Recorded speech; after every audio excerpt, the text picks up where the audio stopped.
and hello my beautiful people. Is your one and only Lady Joe. If you have not subscribed, my darling people, go and subscribe and smash the notification bell. Thank you and God bless you. My darling people, while I know they finish for inside Abule. But now listening to this video for Salt and Water Ministry. Waiting one man can't complain about a woman. More now listening, no. What will get friend you work I? You get friend.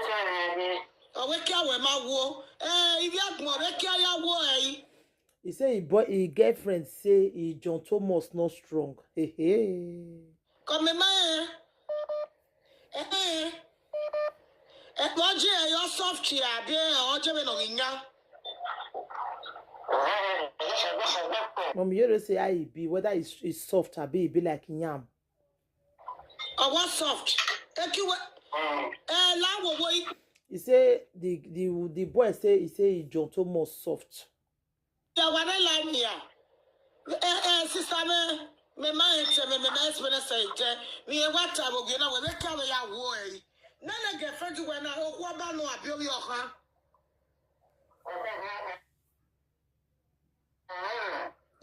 Maybe your cap man a big beard, when you make baby beard, you know, go in my war. Me mind which me experience a can of water. They come ya wo eh. Mom, you ask and say this your girlfriend now mature person. He say yes. He say he don't mature. Now mom, you say okay, maybe he don't take for Igbiagia. Maybe now cause someone you know big one and small one. What I like ya? What ya wo eh? Agree, brother, man. Who went for avec who for?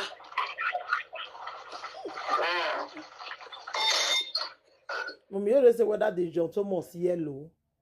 Whether the John Thomas yellow. Well, could I go on with your man? Because he may, okay, can him, and so that he might make another. Mommy, not true. Some men, cassava not strong.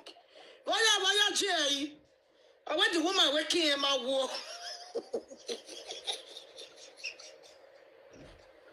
I take care and I have your never.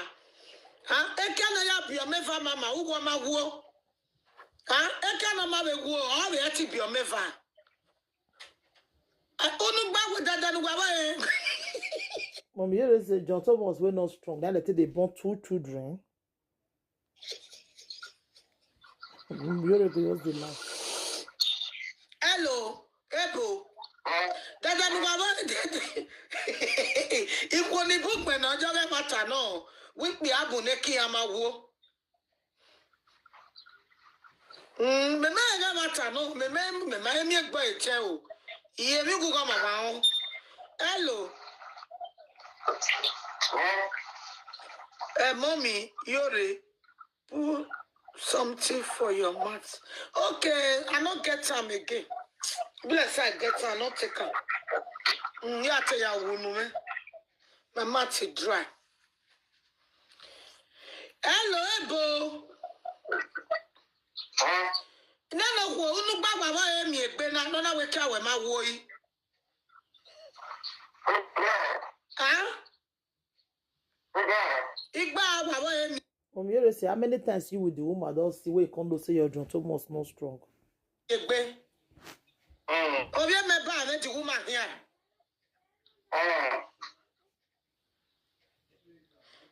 Oh, Mama, don't a girlfriend of God who don't call.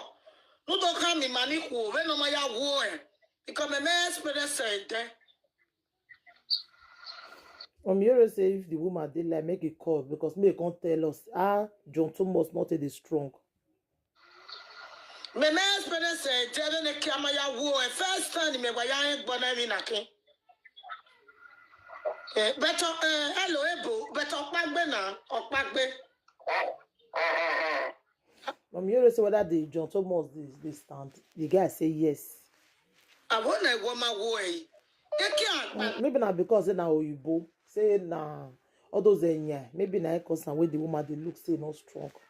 Your woman.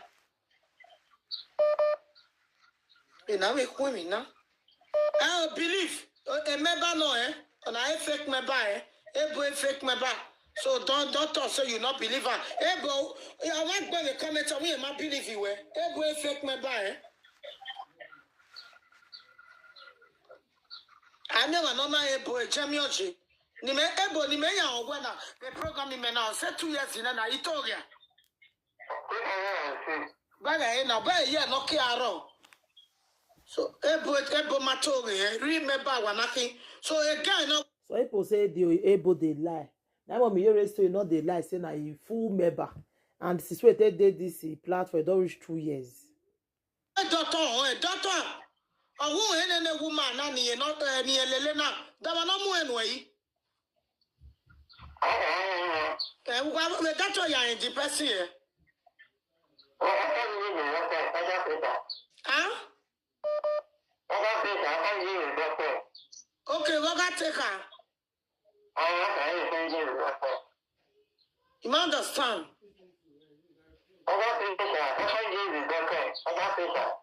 I don't want to where you go the doctor.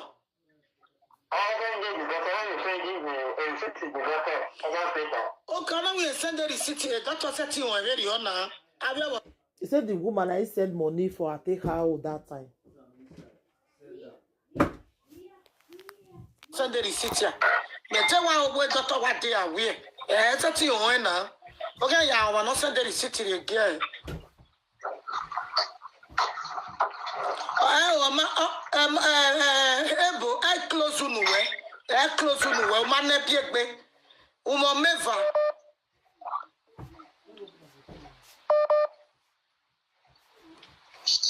Mommy, Mama Miracle. She's Mama Miracle.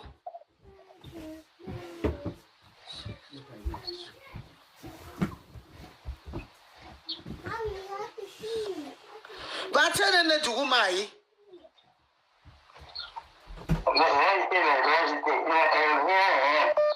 But that will not jet, that will not do woman. A Jamioji, a wake up with my war. I salute boy.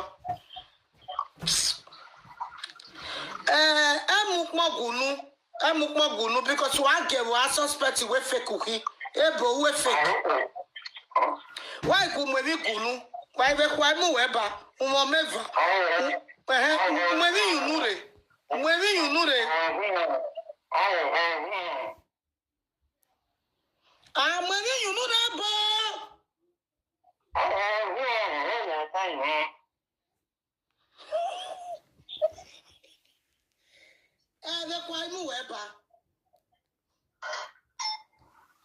We are living it.